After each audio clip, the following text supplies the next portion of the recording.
Let me tell you about how I energetically healed my own back problems. So, years ago, I was having issues with my back where it was locking up and cramping. Sometimes it was very debilitating and it felt like I couldn't get out of bed. My sciatic nerve would be acting up, and I had all of these giant knots in my back. And so I did a couple different things. I went to a chiropractor, to a masseuse. I went to go get scans done to see if there was something like going on with my ligaments or my muscles or my bones. Nothing. Went to physical therapy. Nobody could figure out what was going on. And so they ended up putting me on pain medication, which did temporarily help, but then it stopped helping because I was taking it all the time and I was getting used to it. And then I was having to take more than I was necessarily prescribed for because it just wasn't working. And I said, oh, this seems like it's going to be a problem. Okay, I'm not trying to get addicted to these things. What is something that I can do to curb this in a different direction? I said, I think that complaining about my back all the time is actually making it worse, because whatever you place energy and attention on is what you get more of. And this was before my spiritual awakening journey, before I even had those like really deep understandings. And I used to be a very negative person. Okay, I used to be all up in drama and just complaining and trauma bonding and all these different things. And I said, I'm going to try this. So I stopped taking the pain medication and I stopped complaining about it. And it did start to get better. And I said, okay, this has to be something that is going on subconsciously, because I do have a background in psychology, so that was beneficial. But I said, there's something going on underneath here.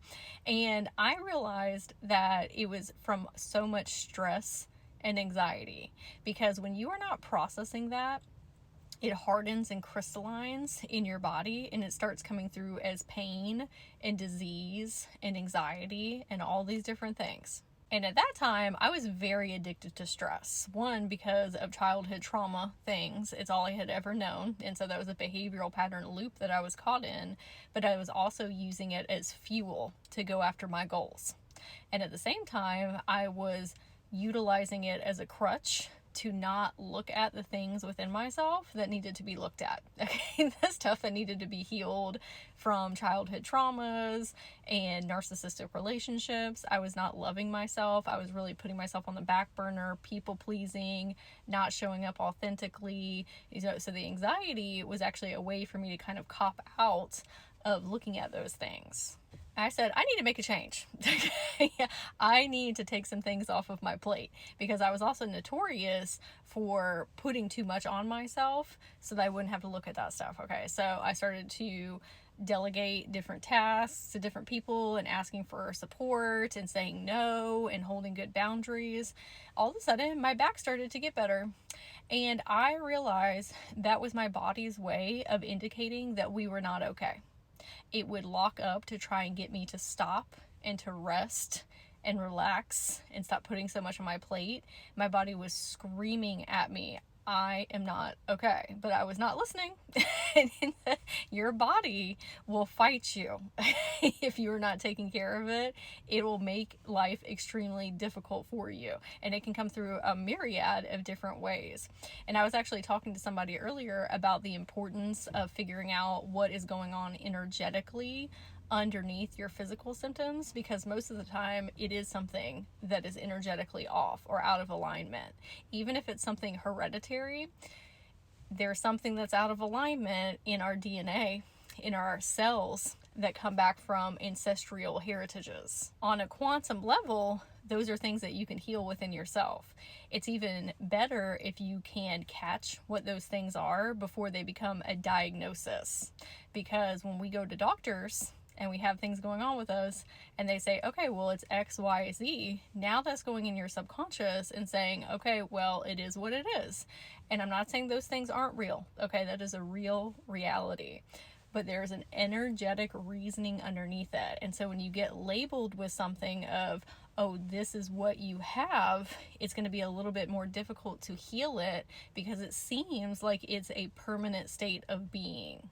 This is why we need to do some deep soul diving within ourselves, with our inner children and our teens and our past versions of you younger than you are today, and see if we can find correlations Where did these things first begin? Where did they start? Why did they begin in the first place? Does it have to do with stress or fear or anxiety or my finances or disruptions in my interpersonal relationships? Does it have to do with my mom or my dad or siblings or peers? There's a whole myriad and layers of things that it could have to do with. There have been so many times that I have worked with clients that have had physical manifestations coming through because their body is trying to tell them that something is out of alignment energetically. And when we pinpoint what that is, they say, oh, I didn't realize this is how my energy manifests into the physical form. And once you identify the why behind the physical manifestations, it's so much easier to work through and heal and release. And is always something that can be done overnight? No, because you probably had that thing for a really long time. So it's something that you have to continuously work on releasing with your subconscious, your inner children, your teens, but it definitely can be done. That is what quantum healing is. That's where we hear people that have had these permanent things in their life affecting them, and then one day they wake up and that thing is gone. This is something that you want to work on before it becomes a permanent state of being, or maybe shifting if it already seems like it's a permanent state of being. I recommend scheduling an Akashic alignment session where we're going to your Akashic records and speak with your higher self or your inner children or your teens and find out where these things are correlated with one another. Or you can sign up for the Creatrix Activation Program. So this is a 4-week intensive where I'm going to help show you how to ask yourself intuitive-based questions in different areas of your life so that you know how to get to the root of these things. It's great for one session. Sometimes that's all you need. And then sometimes you want to do this in all areas of your life and be able to get into your own Akashic records to do your own quantum healing. And so that's what the 4-week intensive is for. And you can go to my profile and click, check the comments or the description box below. And I would love to hear in the comments if this helped you have a perceptual awareness shift about the things that are going on with your physical body.